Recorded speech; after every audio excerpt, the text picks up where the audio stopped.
Hello everyone, आप सभी का हमारे यूट्यूब चैनल इंग्लिश गुरु संजय महर्षि में हार्दिक स्वागत है। आज के हम इस वीडियो में डिस्कस करेंगे टॉपिक प्रेपोजिशन के बारे में, जो टॉपिक क्लास 6 से लेकर और क्लास 12 तक और सभी कॉम्पिटिटिव एग्जाम्स के लिए बड़ा ही इंपॉर्टेंट है। तो सबसे पहले आज हम देखेंगे प्रेपोजिशन होता क्या है, इसकी डेफिनेशन, इसके टाइप्स और बोर्ड के लिए और हमारे कंपटीशन एग्जाम के लिए कौन कौन से प्रीपोजिशन इंपॉर्टेंट है। माय डियर स्टूडेंट, सबसे पहले हम देखते हैं प्रीपोजिशन जो वर्ड है वो दो शब्दों से मिलकर बना है, प्री प्लस पोजिशन। प्री का अर्थ होता है पहले और पोजिशन का अर्थ होता है स्थिति। अब हम इसकी डेफिनेशन, परिभाषा के बारे में डिस्कस करें तो प्रीपोजिशन वह शब्द होता है जो किसी संज्ञा या सर्वनाम से पहले प्रयुक्त किया जाता है और उस संज्ञा या सर्वनाम का रिलेशन किसी दूसरे संज्ञा या सर्वनाम के साथ दर्शाता है। अब इसको इंग्लिश में देखते हैं। A preposition is a word that is used before a noun और a pronoun to show its relation with another noun और प्रोनाउन। एक प्रीपोजिशन वह शब्द है जो इज यूज्ड उपयोग किया जाता है बिफोर ए नाउन और ए प्रोनाउन, एक संज्ञा या सर्वनाम के पहले, टू शो इट्स रिलेशन, अपना संबंध दिखाने के लिए, विद अनदर नाउन और प्रोनाउन, दूसरे संज्ञा या सर्वनाम के साथ। For example, the book is on the table, पुस्तक मेज पर है। तो माय डियर स्टूडेंट, इधर जरा देखिए आप, यहां पर ऑन जो है ये प्रेपोजिशन है, किससे पहले यूज किया गया है, टेबल, नाउन से पहले, और इस टेबल का रिलेशन, नाउन का रिलेशन किसी दूसरी नाउन के साथ दिखा रहा है, बुक के साथ। यानी कि टेबल के नीचे, टेबल के ऊपर क्या है, बुक है, तो यहां पर ऑन क्या दिखा रहा है, रिलेशन, इसलिए यहां पर ऑन प्रीपोजिशन है। Example number 2, the boy is behind the हट, लड़का झोपड़ी के पीछे है। तो यहां पर बिहाइंड के जस्ट बाद देखिए, नाउन है कौन, हट, झोपड़ी। अब इस हट का रिलेशन किसके साथ है, बॉय के साथ, और ये कौन शो कर रहा है, बिहाइंड। तो अब यहां पर बिहाइंड किसका काम कर रहा है, प्रीपोजिशन का। Next example, my books are in the bag, मेरी किताबें बैग में है। तो यहां पर देखिए, इनके बाद क्या है, बैग, नाउन, और इस बैग का रिलेशन किससे है, बुक्स, किताबों से है। तो यानी कि या इन जो है ये रिलेशन शो कर रहा है बैग का किसके साथ, बुक्स के साथ, तो ये प्रेपोजिशन का काम कर रहा है। Next example, he gave a book to me, यहां जहां चेक कीजिए, टू के बाद मी क्या है, प्रोनाउन है, और इस प्रोनाउन का रिलेशन किसके साथ में है, बुक के साथ। यहां प्रोनाउन जो है मी, इसका रिलेशन किसके साथ है, बुक के साथ, और ये कौन शो कर रहा है, टू, तो ये टू क्या है, प्रेपोजिशन। इंग्लिश में प्रेपोजिशंस निम्न है जो हमारी क्लासेस के लिए और हमारे कंपटीशन एग्जाम्स में ज्यादातर पूछे जाते हैं। देखिए वो कौन कौन से प्रेपोजिशन हैं, in, into, on, on to, at, with, within, without, by, along, across, from, to, between, among, for, since, over, under, above, below, about, against, towards, beside, besides, of, upon, through, during, around, before, after, behind, in front of, opposite, beyond, down, out. जो ज्यादा important है उन पर मैंने टिक लगा दिया है, जैसे कि in, into, on, at, with, और इधर by, along, across, from, to, between, among, for, since, over. और इधर हम बात करें तो बिसाइड, और ये है आपका ऑफ, और एक है थ्रू, और उसके बाद में है बिफोर, आफ्टर और behind.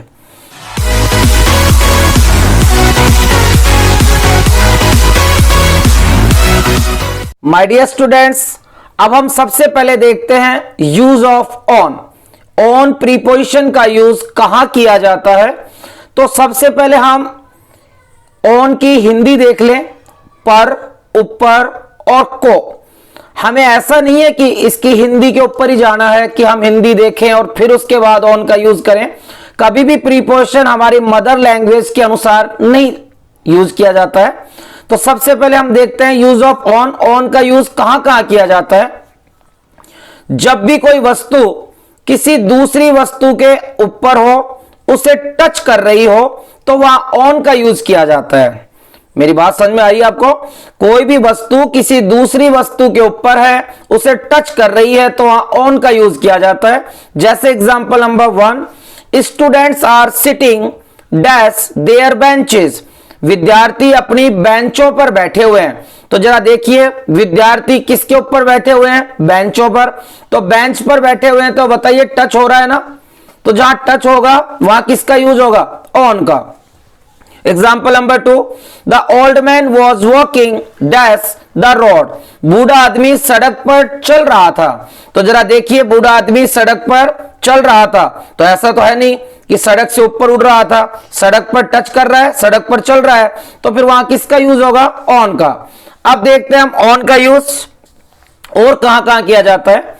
War, name of days, Sunday, Monday, Tuesday, और दिनांक, डेट, और फेस्टिवल, ओकेजन के नाम से पहले ऑन का यूज किया जाता है।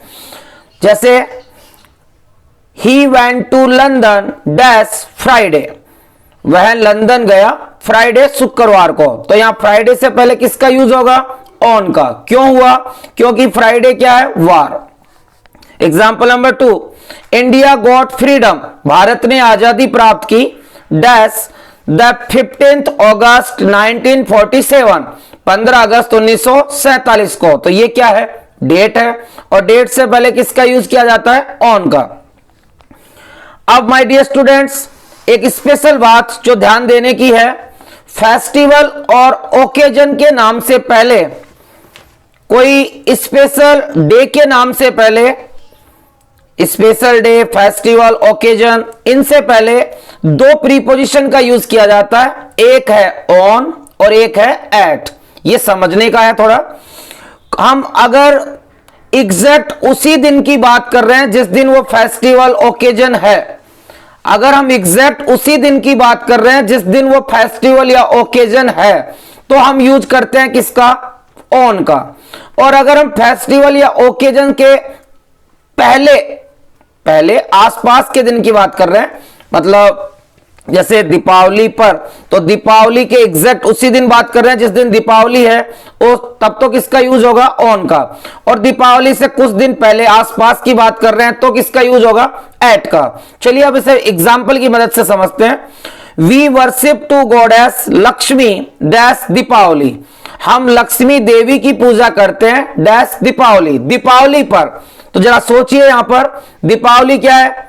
दीपावली हमारे पास एक फेस्टिवल है। अब हम यहां पर ऑन लगाएंगे या एट? तो लक्ष्मी की पूजा हम दीपावली के एग्जैक्ट उसी दिन करते हैं ना, तो फिर किसका यूज होगा यहां पर? ऑन का। अब देखते हैं नेक्स्ट, ये लास्ट वाला एग्जांपल देखो पहले। People white wash there houses dash Deepawali.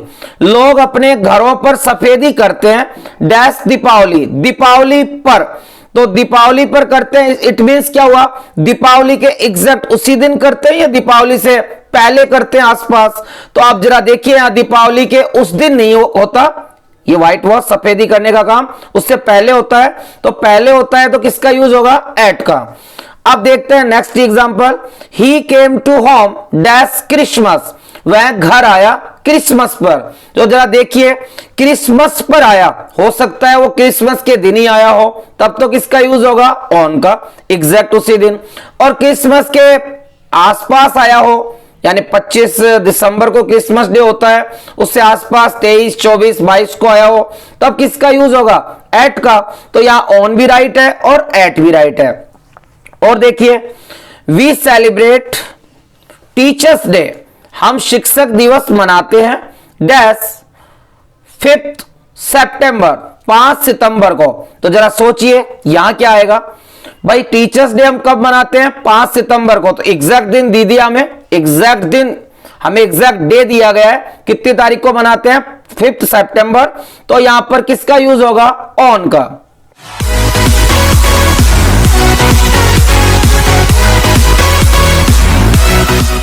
Dear students, अब देखते हैं हम ऑन के कुछ special use.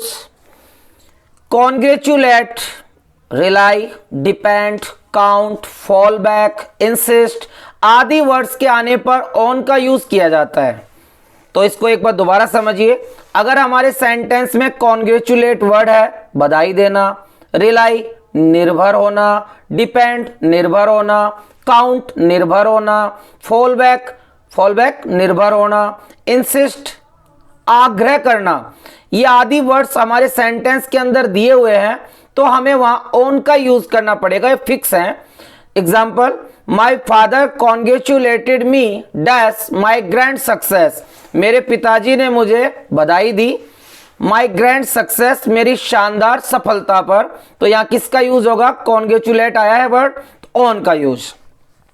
We should never rely dash false friends, हमें कभी भी निर्भर नहीं होना चाहिए झूठे दोस्तों पर। तो किसका यूज होगा, यहां देखिए को रिलाई वर्ड आया है, तो रिलाई के साथ ऑन का। डियर स्टूडेंट, अब हम कुछ फिक्स्ड हैं जहां पे ऑन का ही यूज होगा, कुछ फिक्स्ड प्रीपोजिशन। ऐसी कंडीशन है कुछ जहां पे आपको ऑन ही लगाना पड़ेगा, जैसे ऑन द ओकेजन ऑफ, अब आगे कुछ भी हो सकता है। On the eve of, eve क्या होती है, पूर्व संध्या। On the eve of new year, on the eve of Christmas, Christmas की पूर्व संध्या पर। On the eve of new year, नववर्ष की पूर्व संध्या पर। ऑन द सरफेस ऑफ, ऊपरी सतह पर, कोई भी चीज की ऊपरी सतह पर। ऑन द कमेटी होता है, इन द कमेटी नहीं होता, ऑन द कमेटी। और ऑन द प्रीटेक्स्ट ऑफ, इसका अर्थ क्या होता है, के बहाने। ऑन द प्रीटेक्स्ट ऑफ, के बहाने। और बात करें यहां पर on the way, on the way रास्ते में। ऑन बिहाफ ऑफ, इसका अर्थ होता है की तरफ से, ऑन द बिहाफ ऑफ, की तरफ से। ऑन अकाउंट ऑफ, के कारण। और on TV, on duty, on diet, on demand, on holiday, on radio, on strike, on a tour, on trip, on the phone, on leave, on fire, on loan, on business. और बात करें अपन आगे, तो number 7, on the branch of the tree, और on the top of the tree, और on the top of the hill. मतलब समझिए इसका, अगर हम ऐसे बात कर रहे हैं कि पेड़ पर 2 बंदर हैं, पेड़ पर 2 तोते हैं, तो कभी भी पेड़ पर की अंग्रेजी ऑन द ट्री नहीं होती है, वहां यूज किया जाता है इन द ट्री। पेड़ पर कोई भी चीज बतानी है आपको, पेड़ पर, तो वहां पर ऑन द ट्री यूज नहीं होता, इन द ट्री राइट है। जबकि अगर आप ऐसे बात करते हैं कि पेड़ की शाखा पर, पेड़ की टॉप चोटी पर, पहाड़ी की चोटी पर, तो वहां पर हमारे पास ऑन का यूज किया जाता है। Number 8, on the same night, इसको एक बार दोबारा समझिए। अगर मॉर्निंग, इवनिंग, नाइट, अगर हम मॉर्निंग, इवनिंग और नाइट, ये जो वर्ड हैं, इन वर्ड से पहले अगर हम कोई एडजेक्टिव, अगर इन वर्ड से पहले मॉर्निंग, इवनिंग, नाइट से पहले अगर हम कोई एडजेक्टिव यूज लेते हैं, तो फिर वहां ऑन का यूज किया जाता है। और अगर हम मॉर्निंग, इवनिंग और नाइट, मॉर्निंग, इवनिंग, नाइट कोई स्पेशल इवेंट या स्पेशल डेट, स्पेशल डे की बात कर रहे हैं कि भाई कोई स्पेशल डे की मॉर्निंग है या स्पेशल डे की नाइट है, स्पेशल डे की इवनिंग है, तो इनसे पहले हम वहां पर ऑन का यूज करते हैं। ऑन द सेम नाइट, यहां चेक कीजिए, नाइट से पहले आपको सेम वर्ड आया है, और सेम क्या है, एडजेक्टिव है, तो इसलिए आप किसका यूज करेंगे वहां, ऑन का। On Monday evening, on Monday evening, तो इवनिंग तो है लेकिन कब की इवनिंग है वो, मंडे की, तो इसलिए ऑन का यूज हुआ। On the morning of the event, तो जरा चेक कीजिए यहां पर, कोई घटना की सुबह, किसी घटना की सुबह मतलब स्पेशल बना दिया इसको, कोई घटना घटी थी उसकी सुबह, तो ऑन का यूज हुआ। और ऑन फुट का अर्थ होता है पैदल, पैदल की अंग्रेजी ऑन फुट, फिक्स्ड है बिल्कुल। ऑन हॉर्स बैक, घोड़े की बैक पीठ पर। ऑन कैमल्स बैक, ऊंट की पीठ पर। और ऑन एलिफेंट्स बैक, हाथी की पीठ पर। ऑन बफेलोज बैक, भैंस की पीठ पर। ऑन ए हॉर्स, घोड़े पर। ऑन ए कैमल, ऊंट पर, एटसेट्रा। और ऑन का लास्ट यूज, ऑन का यूज के विषय में या के संबंध में, के अर्थ में किया जाता है।